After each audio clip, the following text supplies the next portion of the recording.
الحمد للہ رب العالمین والصلاة والسلام علی سید الانبیاء والمرسلین وعلی آلہ واصحابہ وازواجہ اجمعین الی یوم الدین۔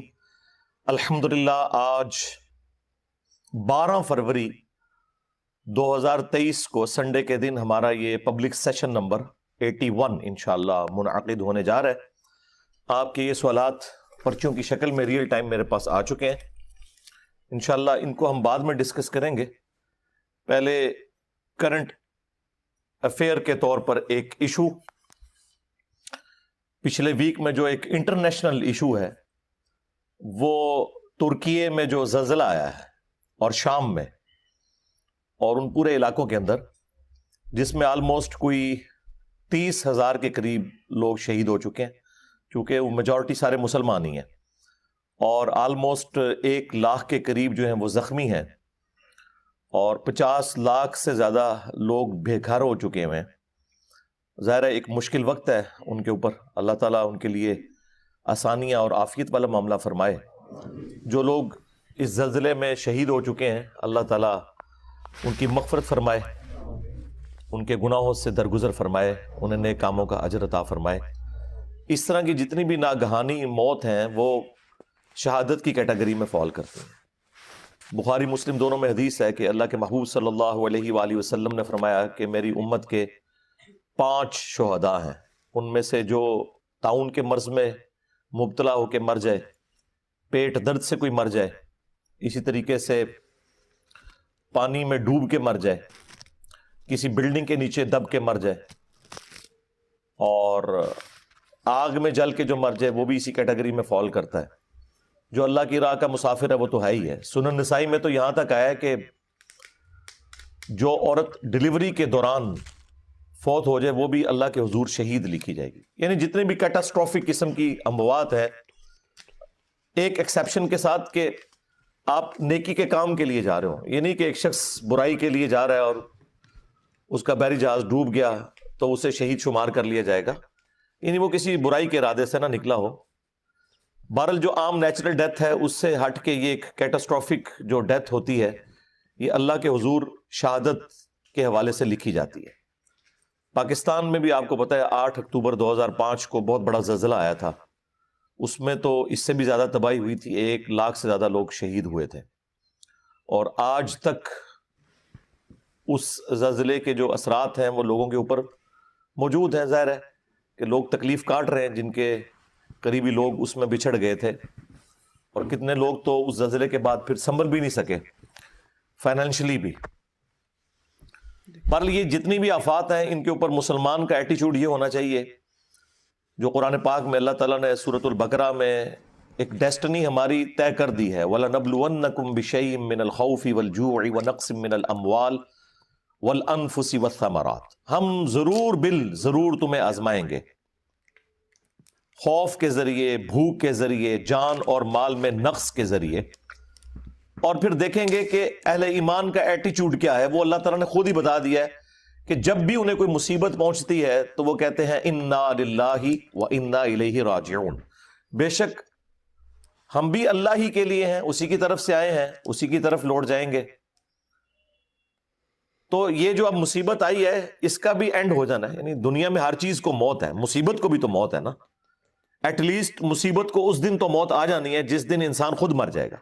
اگر کوئی شخص کسی لا علاج مرض کے اندر مبتلا ہے، کینسر کے مرض کے اندر مبتلا ہے، یا اس کے ڈیلیسز ہوتے ہیں یا اور کوئی ایشو ہے، یہ تکلیف وہ کاٹ رہا ہے، لیکن یہ تکلیف اس دن تک ہے جس دن تک اس کی سانسیں چل رہی ہیں۔ جب وہ مر جائے گا تو تکلیف بھی اس کے ساتھ مر جائے گی۔ یہ اس کا مطلب ہے کہ ہم بھی تو اللہ ہی کی طرف سے آئے تھے، ہمیں بھی اللہ ہی کی طرف لوٹ جانا ہے، یعنی الٹیمیٹلی یہ تکلیف کا انجام وہی ہونا ہے جو ہمارا ہے۔ جب ہم دنیا سے چلے جائیں گے تو خود بخود وہ دنیا کی جو تکلیف ہے وہ ہم سے ختم ہو جائے گی، لیکن اصل مصیبت یہ ہے کہ آخرت میں کیا بنا، یہ نہ ہو کہ دنیا بھی برباد اور آخرت بھی برباد، کیونکہ اللہ تعالیٰ نے فرمایا ہے یوم التغابن، آخرت کا جو دن ہے نا یہ ہار اور جیت کے فیصلے کا دن ہے۔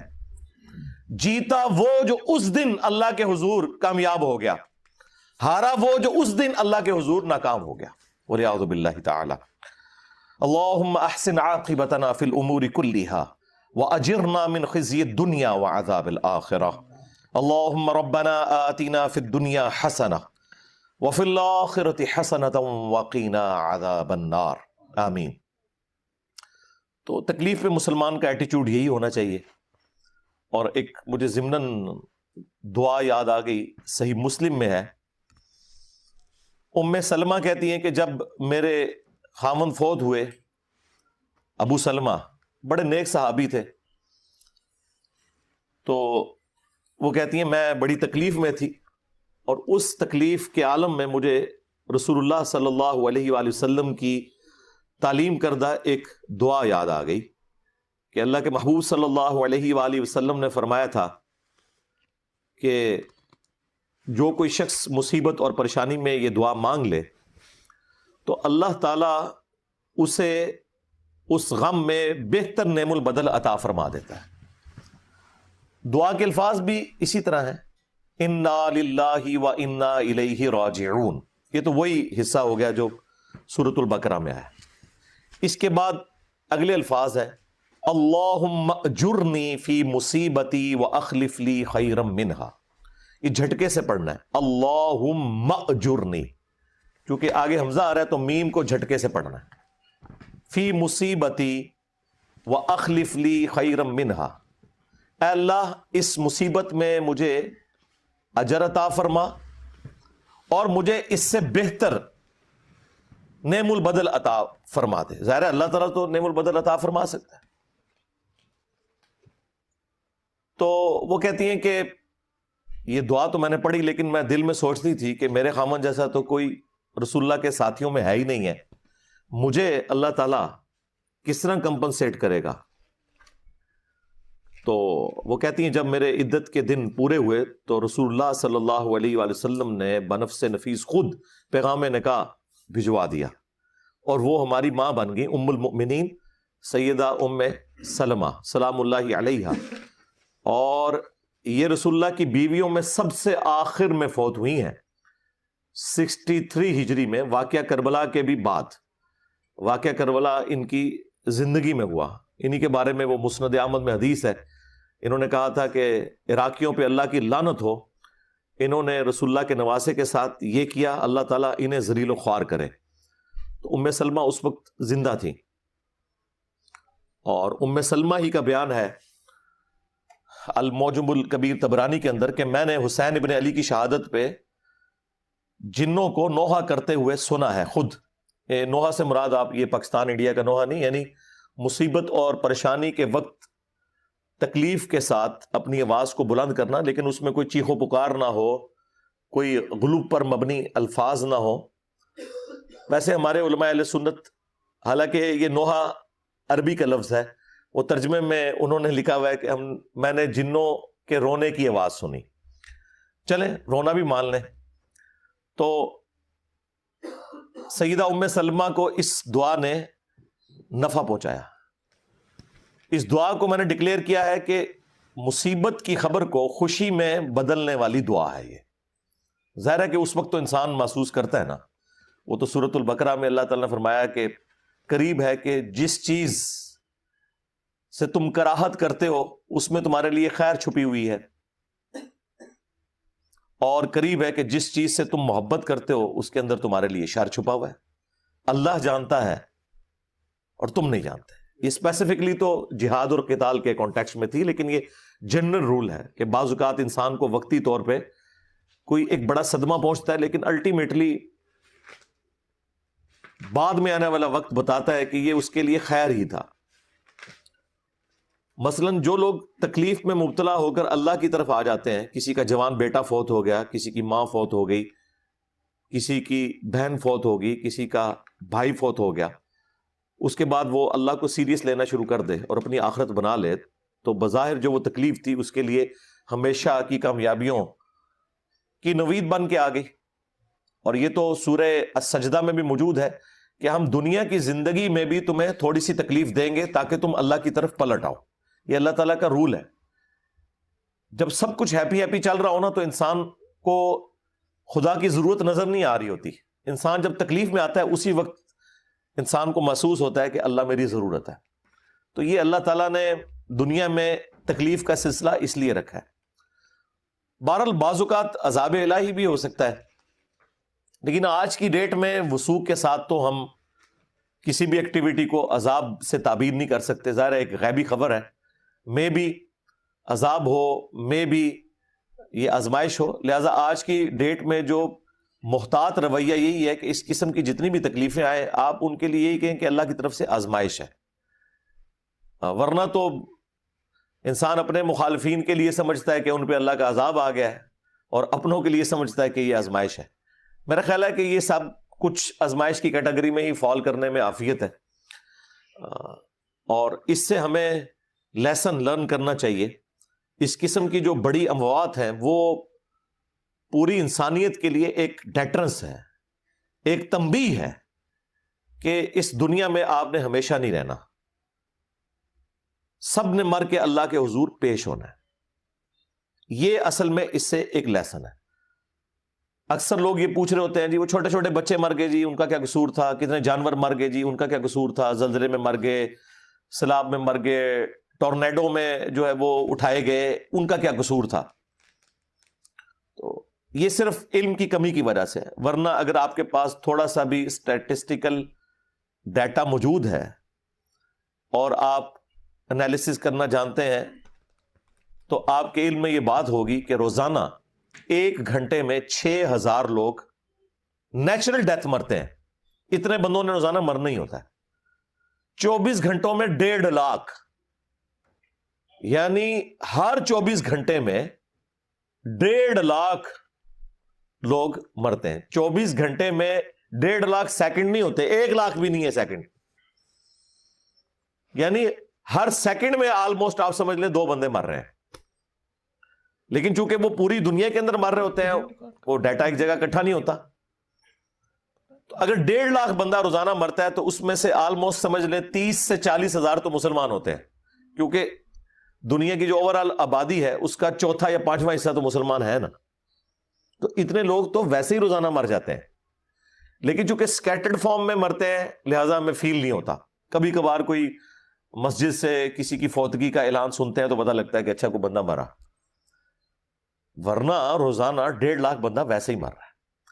تو اس قسم کی جو یکمشت اللہ کی طرف سے ایک ڈیتھ والا ایک سمجھ لیں الارم بجتا ہے نا، وہ پوری انسانیت کے لیے ایک الارم ہوتا ہے کہ تمہیں کسی نے اس پلانٹ ارتھ کے اوپر حالات و واقعات دے کر بھیجا ہے، اور الٹیمیٹلی اس نے تمہیں اپنے پاس بلانا ہے. آن دا ڈے آف ججمنٹ تمہیں اللہ کے حضور اکاؤنٹیبل ہونا ہے. تو سدھر جاؤ.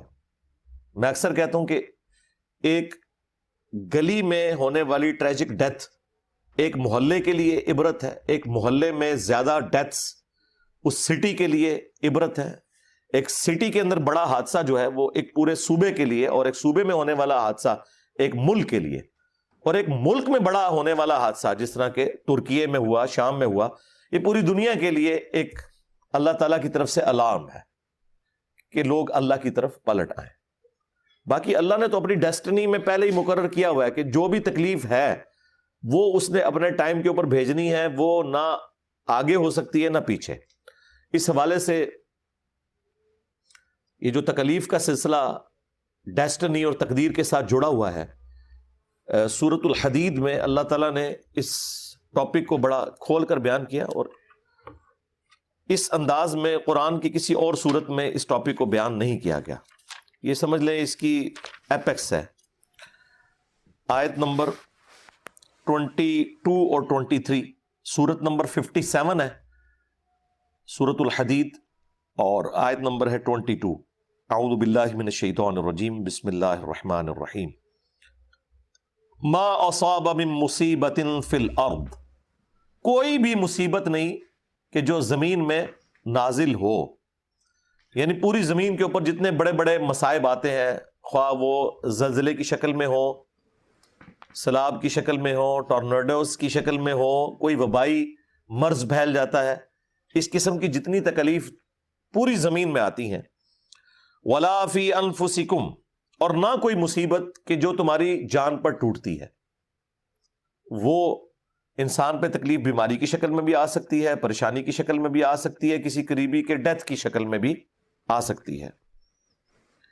الا فی کتاب من قبل ان نبرأها، مگر یہ کہ وہ اللہ تعالیٰ نے اپنی ہارڈ ڈسک میں، لوح محفوظ میں پہلے ہی لکھ لی ہے، اس سے پہلے کہ اللہ تعالیٰ اس مصیبت کو زمین والوں پر یا کسی انڈیویجول کے اوپر بھیجے۔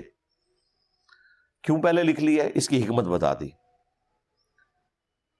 ان ذالک علی اللہ یسیر، پہلی بات تو یہ کلیئر کر دی کہ یہ اللہ کے اوپر بہت آسان ہے۔ ویسے تو ان امیجنیبل چیز ہے کہ دنیا میں اربوں انسان ہے، اور انسان تو ایک سپیشی ہے، اس کے علاوہ 20 لاکھ سے زیادہ سپیشیز پلانٹ ارتھ کے اوپر موجود ہیں، اور پھر ہر سپیشی کی آبادی جو ہے وہ بلینز میں ہے۔ سب پہ تکلیفیں جو آتی ہیں وہ اللہ تعالیٰ نے لوح محفوظ میں لکھی ہوئی ہیں، اور اللہ تعالیٰ ہمارا یہ ہمارے لیے آسان ہے۔ تم تو اسے امیجن نہیں کر سکتے کہ مستقبل میں ایک ہونے والے واقعے کو پہلے کیسے اللہ تعالیٰ جانتا ہے، یہ اللہ کا کامل علم ہے۔ سورۃ الانعام میں تو اللہ تعالیٰ نے یہاں تک فرمایا کہ کوئی پتا بھی کسی خشکی کی جگہ پر یا سمندر میں ٹوٹے کسی درخت سے، یا زمین کی گہرائیوں میں کوئی دانہ پھوٹتا ہے، مگر یہ کہ وہ اللہ کے علم سے، اور اللہ نے پہلے ہی لوح محفوظ میں یہ لکھ لیا ہوا ہے۔ یہ اللہ کا علم اتنا کامل ہے۔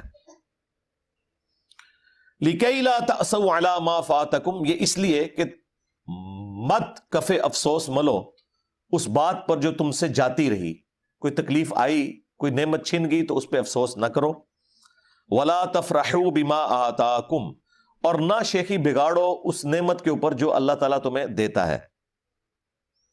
وَاللَّهُ لَا يُحِبُّ كُلَّ مُخْتَالٍ فَخُورٍ، اور اللہ تعالیٰ کو یہ جتنے شیخی بگاڑنے والے ہیں، اتراتے پھرتے ہیں، یہ پسند نہیں ہے۔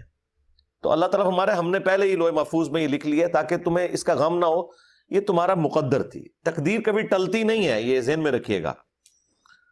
تقدیر جو اللہ تعالیٰ کی طرف سے آپ کے لیے طے ہے وہ کبھی ٹلنی نہیں ہے۔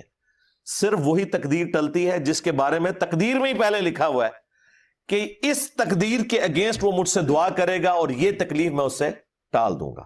ہر تکلیف نہیں ٹلتی جناب، یہ ذہن میں رکھیے گا۔ وہی تکلیف ٹلے گی جو اللہ تعالیٰ نے مقدر میں کیا ہے کہ ہاں اس کو میں ٹال دوں گا، لیکن کچھ تکلیف ایسی ہیں جو اللہ نے آپ کی نہیں ٹالنی، کیونکہ اس کے ذریعے اللہ تعالیٰ نے آپ کو آزمانا ہے۔ بخاری مسلم دونوں میں حدیث ہے کہ انسان کو جو بھی تکلیف پہنچتی ہے، دکھ، درد، اندیشہ، حتیٰ کہ اس کے پاؤں میں کانٹا بھی چبھ جائے تو اس کے اگینسٹ بھی اللہ تعالیٰ اس کے گناہوں کو معاف کر دیتا ہے۔ اور جامعہ ترمذی کے اندر ایک بڑی زبردست حدیث ہے، اور المستدرک للحاکم میں امام حاکم نے حضرت ابو ذر غفاری کے چیپٹر کے اوپر یہ حدیث لکھی ہے، کیونکہ حضرت ابو ذر غفاری کی زندگی جو ہے وہ غموں سے عبارت تھی۔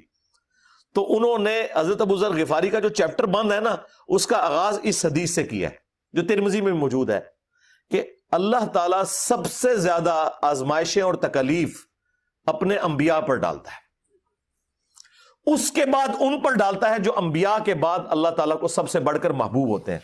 اچھا، اس میں ذکر صحابہ اہل بیت کا نہیں، جو بھی اللہ تعالیٰ کو اس کے بعد محبوب ہے، اور پھر اس کے بعد ان پر جو ان کے بعد بڑھ کر محبوب ہوتے ہیں، حتیٰ کہ انسان تکلیفیں جھیلتا رہتا ہے، اور جب دنیا سے اٹھایا جاتا ہے تو بالکل پاک و صاف ہو کر اٹھتا ہے۔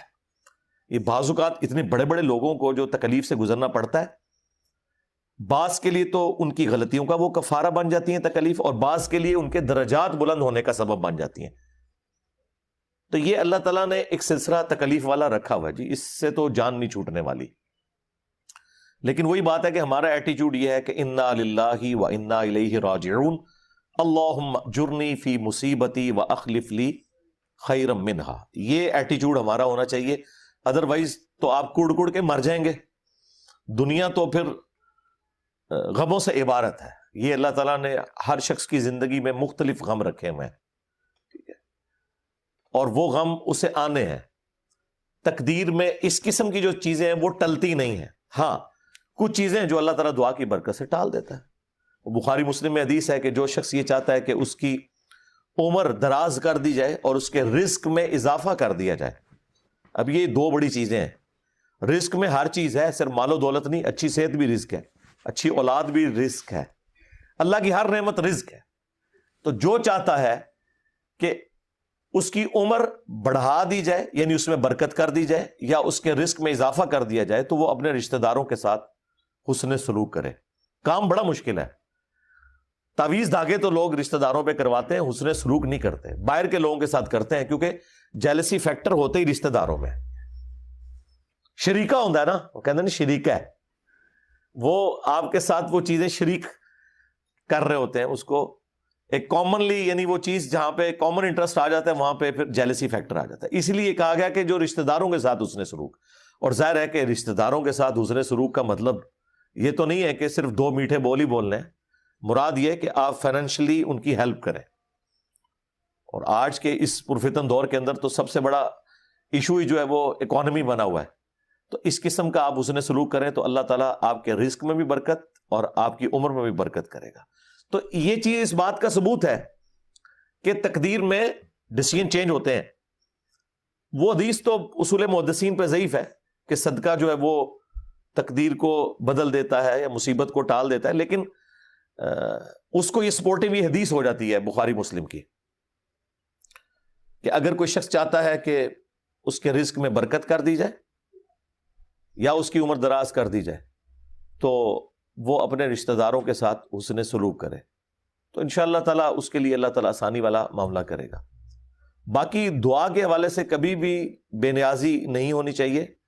اللہ تعالیٰ ناراض ہوتا ہے جو لوگ اللہ سے دعا نہیں کرتے۔ قرآن میں اللہ تعالیٰ نے واضح فرمایا،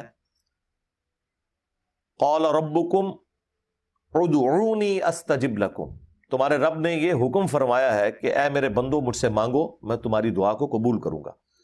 ان الذین یستکبرون عن عبادتی، جو لوگ بھی میری عبادت سے تکبر کریں گے، اور عبادت یہاں پہ اللہ تعالیٰ نے دعا کو فرمایا ہے، اور نبی علیہ السلام نے یہی دعا سے ریلیٹڈ جو آیت ہے سورہ غافر کی، جسے سورۃ المؤمن کہتے ہیں، یہ آیت نمبر 60، یہ تلاوت بھی کی، جو جامع ترمذی میں، سنن ابن ماجہ میں، سنن نسائی میں حدیث ہے، الدعاء هو العبادہ، دعا ہی تو عبادت ہے۔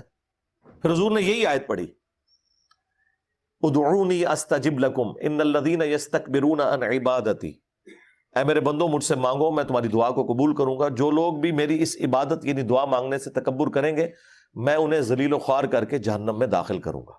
یعنی اللہ تعالیٰ ناراض ہوتا ہے اس سے جو اللہ سے دعا نہیں مانگتا، یہ ذہن میں رکھیے گا۔ دعا آپ نے مانگنی ہے، چاہے اس کا رزلٹ جو بھی نکلے، اور یہ بھی یاد رکھیں دعا ہر حال میں قبول ہوتی ہے، لیکن وہ 3 موڈز میں چلی جاتی ہے۔ وہ جامع ترمذی میں، مسند احمد میں، مشکات میں حدیث موجود ہے کہ دعا کبھی رد نہیں جاتی، یا تو جو آپ نے مانگا ہے وہ آپ کو دے دیا جاتا ہے، یا اس دعا کے بدلے کوئی اللہ تعالیٰ آپ کی تکلیف ٹال دیتا ہے، یا آپ کو کوئی اور بہتر چیز دے دیتا ہے، یا پھر وہ دعا قیامت کے دن کے لیے سنبھال کے رکھ دی جاتی ہے، اس کے اگینسٹ نیکیاں ملتی ہیں، کیونکہ دعا خود عبادت ہے نا، تو عبادت کے اگینسٹ نیکیاں تو ملیں گی۔ تو کبھی بھی دعا خالی نہیں جاتی، ہاں، اس لیے دعاؤں سے اپنے آپ کو بے نیاز نہیں کرنا چاہیے، اللہ تعالیٰ کی ناراضگی کا سبب ہے جو شخص دعا سے کنی کتراتا ہے۔ اس لیے دیکھیں کہ ہمارے پروفٹ صلی اللہ علیہ وآلہ وسلم کی پوری مبارک زندگی سینٹرڈ اراؤنڈ گاڈ ہے، کسی موقع پر کوئی دعا نہیں چھوڑی۔ ٹوائلٹ میں بھی گئے ہیں نا تو بخاری میں آتا ہے اللہم انی اعوذ بک من الخبث والخبائث، ہاں، ٹوائلٹ سے باہر نکلے ہیں تو غفرانک، مسجد میں داخل ہوئے ہیں تو دعا، مسجد سے نکلے ہیں تو دعا، ہر موقع کے اوپر اللہ تعالیٰ کو یاد رکھا ہے،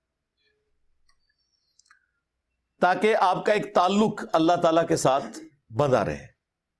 تو دعاؤں سے اپنے آپ کو کبھی بے نیاز نہیں کرنا، یہ دعا ہماری ضرورت بھی ہے اور اللہ تعالیٰ کی طرف سے حکم ہے، اور ایسا حکم ہے کہ سورۃ البقرہ کی جو آیت نمبر 186 ہے، سورۃ البقرہ میں اللہ تعالیٰ نے کیا ارشاد فرمایا، وَإِذَا سَأَلَكَ عِبَادِي عَنِّي فَإِنِّي قَرِيبٌ، اور اے میرے محبوب صلی اللہ علیہ وآلہ وسلم، جب میرے بندے آپ سے میرے بارے میں پوچھتے ہیں نا تو آپ فرمائیے کہ میں تمہارے بالکل قریب ہوں۔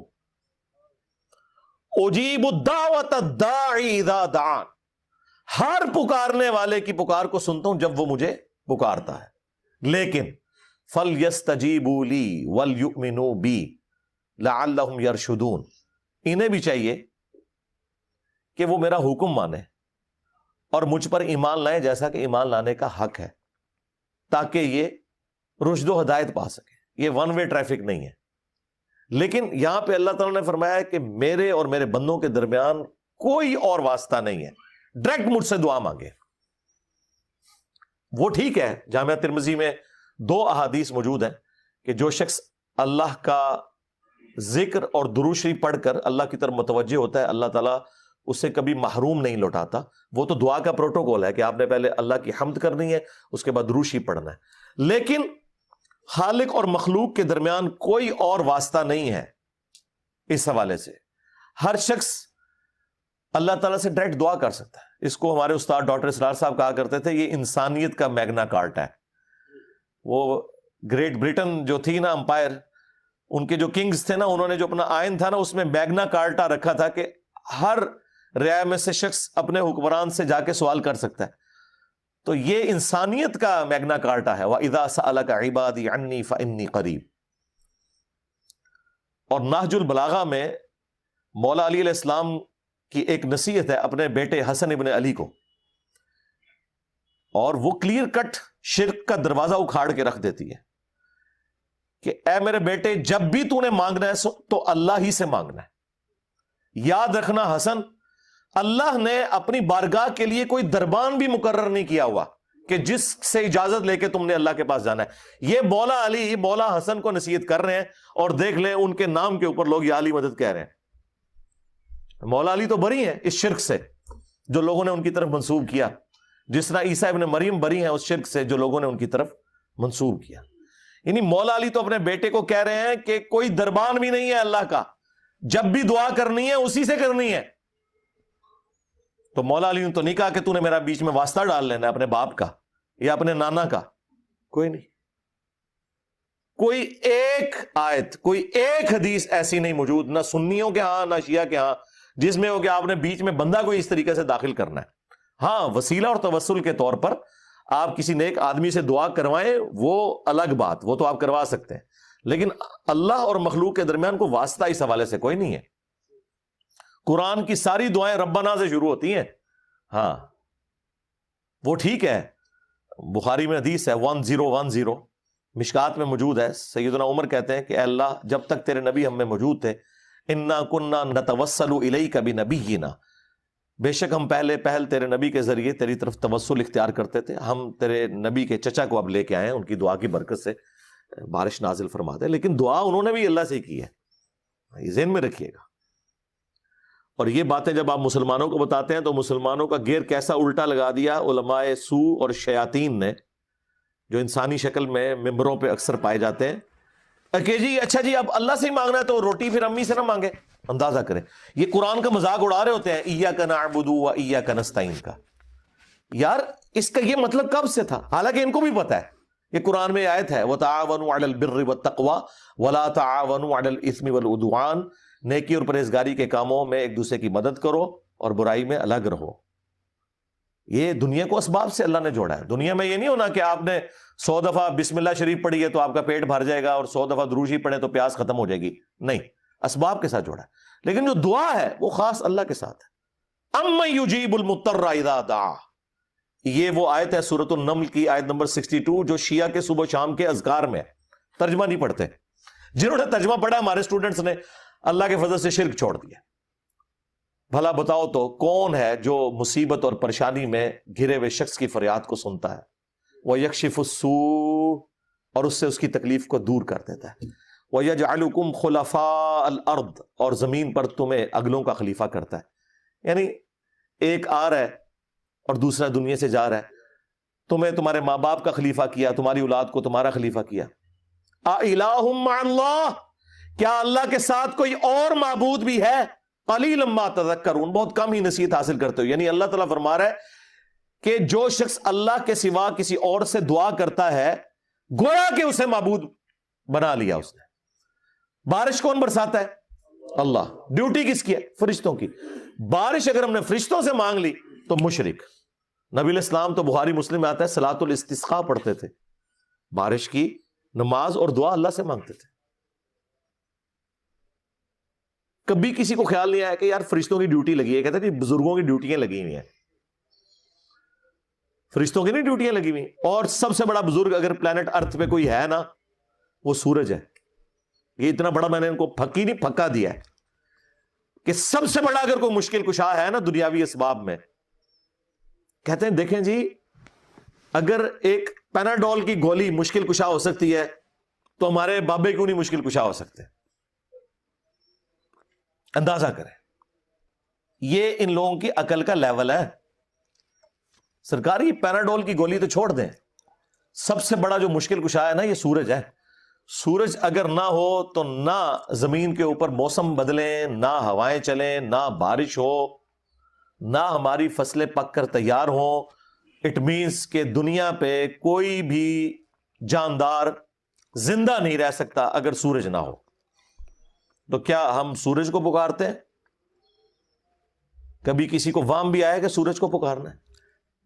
تو سپوز اگر کسی کی ڈیوٹی بھی لگی ہوئی ہو تو آپ نے اس کو پکارنا تو نہیں ہے, پکارنا تو آپ نے اللہ کو ہے.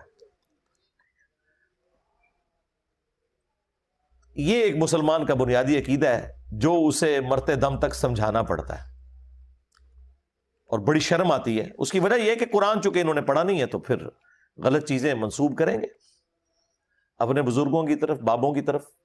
اور توحید کے بغیر تو نہ آپ کی محبت رسول آپ کے کام آنی ہے, نہ محبت اہل بیت نے کوئی نفع دینا ہے, نہ آپ کا عشق صحابہ کسی کام کا ہے اگر آپ نے توحید کو مضبوطی سے نہیں پکڑا. اس کائنات کی تخلیق کا مقصد ہی عقیدہ توحید ہے, اللہ کی پہچان ہے. بالکل, اگر یہ نہیں ہے تو باقی ساری چیزیں ختم ہیں. انبیاء دنیا میں کس لیے آئے ہیں؟ ویسے تو فخریہ بتایا جاتا ہے کہ جی وہ حضرت حسین ابن علی جو ہیں وہ کربلا میں بھی نماز پڑھ رہے تھے. اچھا, تو آپ نے 10 محرم کو نماز نہیں پڑھنی, باقی سارے کام کرنے. جی مولا علی بھی فجر کی نماز کے لیے جا رہے تھے تو شہید ہوئے, تو مولا علی کے غم میں آنسو تو بہانے, لیکن جس نماز کے لیے وہ جا رہے تھے وہ نہیں پڑھنی. تو یہ کون سا عشق اہل بیت ہے؟ یہ کون سا عشق رسول ہے کہ آپ ان تعلیمات کو چھوڑ کر اپنے بابوں اور فرقوں کے بزرگوں کی بتائی ہوئی تعلیمات کے پیچھے چلنا شروع کر دیں؟ تو بات شروع ہوئی تھی وہ ترکیے کے زلزلے سے. ظاہر ہے دل تو دکھتا ہے ہمارا. بخاری مسلم دونوں میں حدیث ہے, اللہ کے محبوب صلی اللہ علیہ وآلہ وسلم نے فرمایا کہ تمام دنیا میں جتنے بھی مسلمان ہیں وہ ایک جسم کی مانند ہے, باہمی اخوت میں, بھائی چارے میں, محبت کے اندر. اگر جسم کے کسی ایک حصے کو تکلیف ہو تو پورا جسم اس تکلیف کو محسوس کرتا ہے. اور مسلم شریف میں تو یہاں تک الفاظ ہیں کہ اگر آنکھ میں تکلیف ہوتی ہے تو پورا جسم رات کاٹ کے گزارتا ہے. یعنی ظاہر ہے کہ یہ اللہ تعالیٰ نے ایک نیچرل اس طرح کا رکھا ہے, اور یہ ہمارے ایمان کا ایک تقاضا بھی ہے نا جی, کہ ہم بخاری مسلم میں حدیث ہے اللہ کے محبوب صلی اللہ علیہ وآلہ وسلم نے فرمایا کہ مؤمن وہ ہے کہ جو اپنے لیے پسند کرتا ہے وہی اپنے بھائی کے لیے پسند کرے. تو ہم کبھی بھی اپنے لیے نہیں پسند کرتے کہ ہماری فیملی اس طریقے سے روڈوں پہ آ جائے ایک تکلیف کی وجہ سے, لیکن ظاہر ہے ایک تکلیف سے وہ گزر رہے ہیں. ہمیں اپنے اینڈ پہ ان کے لیے دعا بھی کرنی چاہیے, اور جو لوگ صاحب ثروت ہیں ان کا کام ہے کہ جو این جی اوز ایمانداری کے ساتھ اس حوالے سے کام کر رہی ہیں, جس طرح جماعت اسلامی کی الخدمت فاؤنڈیشن پوری دنیا میں جہاں کہیں بھی مسلمانوں پہ برا وقت آتا ہے, چاہے برما کے مسلمانوں پہ, کشمیر کے مسلمانوں پہ, شام میں, عراق کے اندر, اور ابھی اس حوالے سے بھی ان کی ایڈورٹیزمنٹ چلنا شروع ہو گئی ہیں ٹی وی چینلز کے اوپر, شام اور ترکیے کے حوالے سے. تو ان لوگوں کو آپ اس حوالے سے سپورٹ کریں تاکہ آپ کا جو دیا ہوا مال ہے وہ اللہ کی راہ میں صحیح جگہ پہ لگ جائے. زکوٰۃ میں سے دیں اور ردی مال نہ بھجوائیں, زکوٰۃ میں سے نکالیں, اور اگر کسی کی زکوٰۃ ختم ہو گئی ہے تو وہ اگلے سال کی ایڈوانس بھی نکال کے دے سکتا ہے. تو جو لوگ دے سکتے ہیں وہ ضرور دیں, اس میں پیچھے نہ ہٹیں.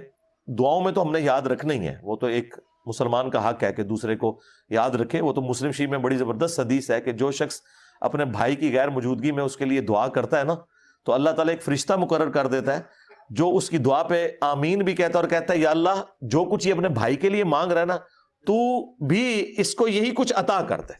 تو دعا کرنے میں ہمارے اپنے لیے بھی ایک فائدہ ہے, وہ ہمیں دعا کرنی چاہیے.